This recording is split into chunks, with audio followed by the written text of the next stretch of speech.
Hello peeps, let's talk seeds. So not a quick video, pretty lengthy because I want to cover a lot. But this is my knowledge and my experiments. So I just wanted to share with you the trials and errors of the things that I've done and that I am doing to see what the outcome may be. First of all, I will say that these are old seeds and I want to see if they're going to grow. I don't think they're going to, but this is a grocery store seed. It's a butternut squash. I love butternut and acorn over yellow squash. It's way too early to start squash plants because they do come up rather quickly, but I just don't feel like those seeds are going to go. However, no harm in experimenting, right? We learn. That's what we're here to do. So it was suggested online to soak the seeds for 24 hours. It's been that. And to also cut the tips off the plant. See how it's kind of yummy in there. Looks like it has potential. And then soak. This is a little tip off of it. So we'll find out. These two are grocery store. This one is a pack. I'm 99% certain it's going to go. It was a 50-50 shot whether I cut the tip off or not. And this one's been soaking overnight and it looks very alive. I have no worries that something's going to sprout in here, but I just wanted to show you the theory and the method to the madness when you're dealing with seeds. I'm going to wrap this up, spray a little kale juice on it, and stick it back in here to see if I can't get it to germinate. Same thing, I'm going to go through and do these ones. One thing I do want to mention is when I was going through here to do the old seeds, I have tried to plant this one 3 times now. Okay, this is the purging of the old.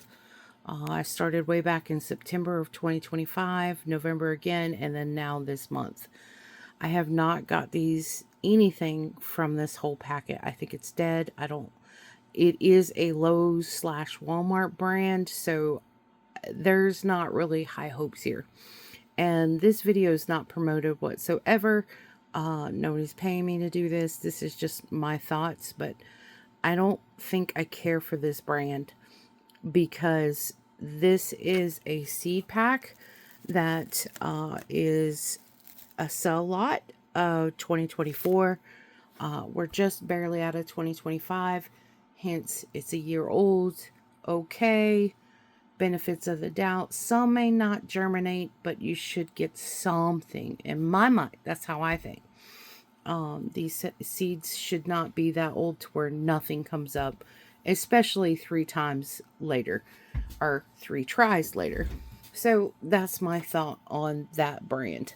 Really quick, this brand, Seeds of Change, has been somewhat of a little winner for me.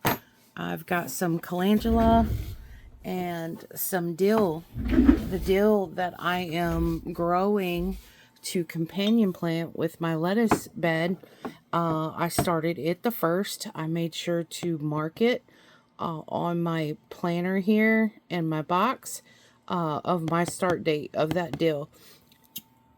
And it's doing amazing. I know you can't really see because of the condensation, but the seeds have germinated and they've popped up. So I'm going to just come in here, avoid cutting the plant, and I'm just going to cut a little vent. Okay? A little vent. I don't want to cut it too big because the goal is to still keep the moisture in and regulate the temperature, of course, and to keep those seeds thriving. That's goal because I need them to go in this box. Okay? This is the power of companion planting. I chose to do this because I need to know what's going to start, what's going to not start, and what I could use and what I couldn't use. The thing about when I choose to grow something, I try to choose things I know my family's going to eat, but is a companion plant to something that's what many would consider a weak plant. I don't mean that as far as productivity, I mean that as far as pest. Okay, so lettuce is very prone to bolt when it gets hot and for critters. That and anything in the Brocchius family is just my understanding and my experience of it. If they're coming for anything, they're coming for your potatoes, your lettuce, and your broccoli. 90% of what us Americans eat, right? Which leads me to my next point. This company's really good. You want to try to grow things that, yes, are a companion plant, but then also that you could use. Chamomile is really, really good in chamomile tea. So it's an herb, but it's also a beneficiary to your garden because it creates biodiversity. It brings the bees. It's pest control. It's an herb for tea. You can put it in your bath. You can make soaps out of it. Same with calendula. So when you choose to grow things, just try to stick in something that you're going to use in one way or the other. If I don't want to eat the calendula or make tea out of it, I'm going to make soaps, right?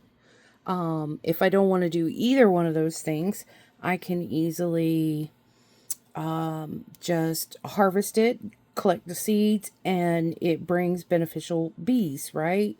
For pollination, which is goal here. Seed selecting too, I'm just learning the brands. I will be honest. This one's pretty good so far. I've only used it for the last 2 years, not the same plant.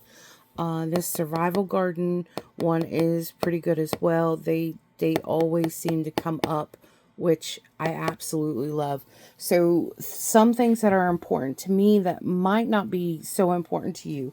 My number one thing is, and something that I've tried to like hone in and focus on, is if they're non-GMO. It's just my personal preference not to have non-GMO.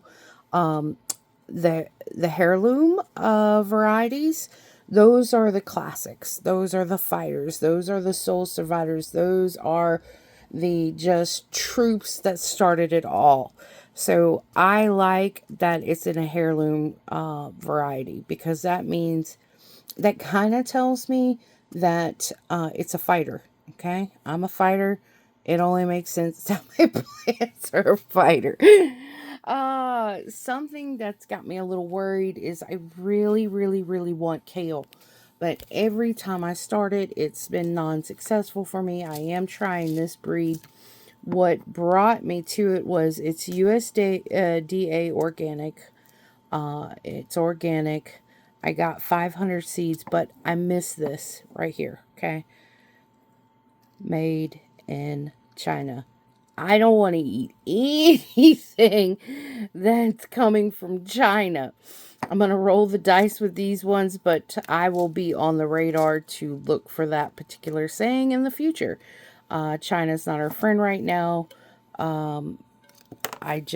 Yeah, no, thank you. I just don't want to. It's my personal preference not to eat anything from China. So I'm kind of hoping that this one I get grace with as far as how it tastes. I'm going to believe that the mother plant was well taken care of and not grown in some feces. It's stuff like that. Or if it didn't take a chemical reactive blanch before it got to me. I want to trust in it. So I'm gonna, especially if they germinate, I will be the one to test that. I will not give it to my daughter. I will just see how it tastes because kale is awesome. We love kale. We eat a lot of it. It's good roasted. It's good in soups. It's good as kale chips. Kale is really, really good. So I wish I would have caught up on the whole made in China before I purchased the seeds. But it is what it is, right? So When you're thinking about companion planting, and I have to sit here and say that I feel so blessed because it is brutal outside. I'm in my barn, I'm doing my plant thing, it's my day off, and I'm just sitting here enjoying myself.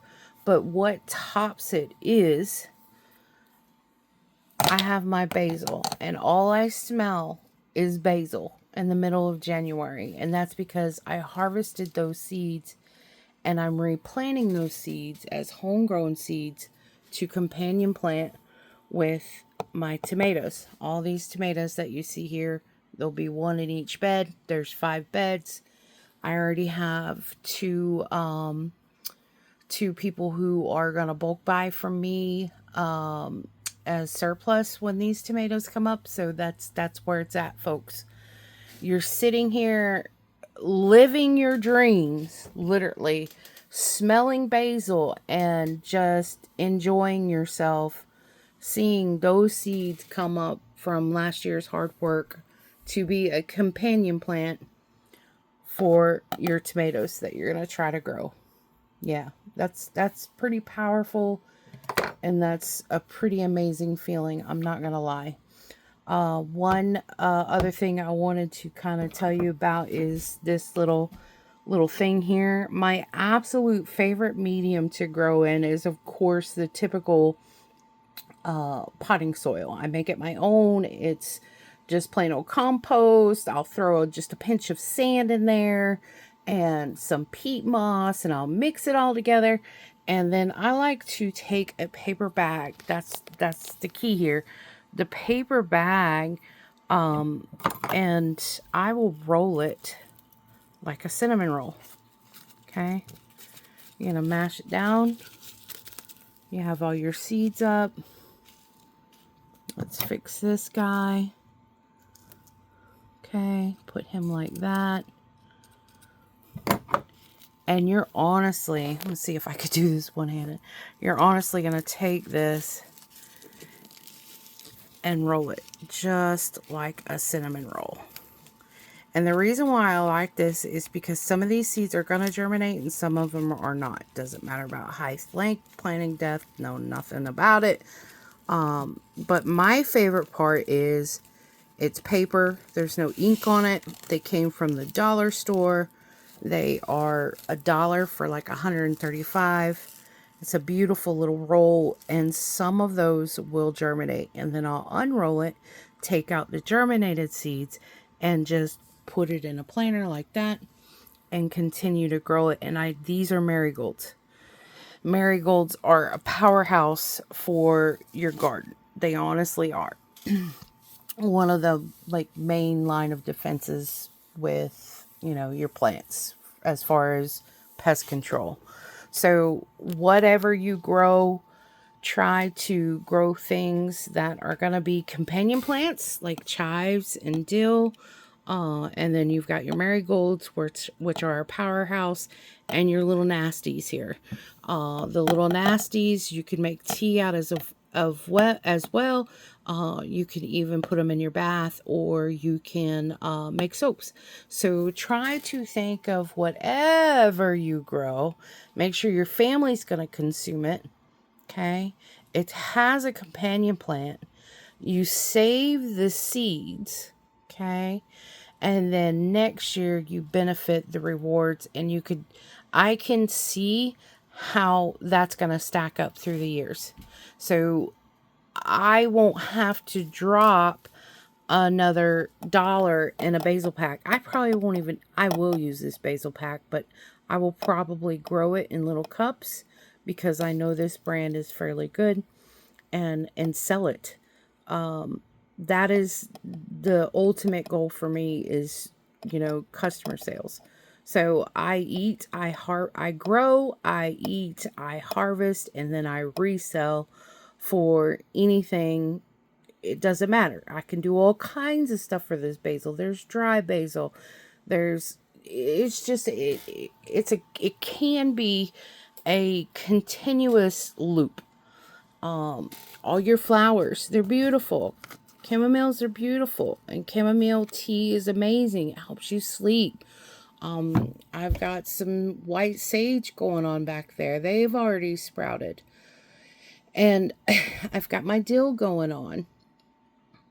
And there is a difference. Some seeds, there is a difference. Like this white sage, that's for smudging. I'm growing that because of my Native American culture, and I like to make smudging sticks and burn sage.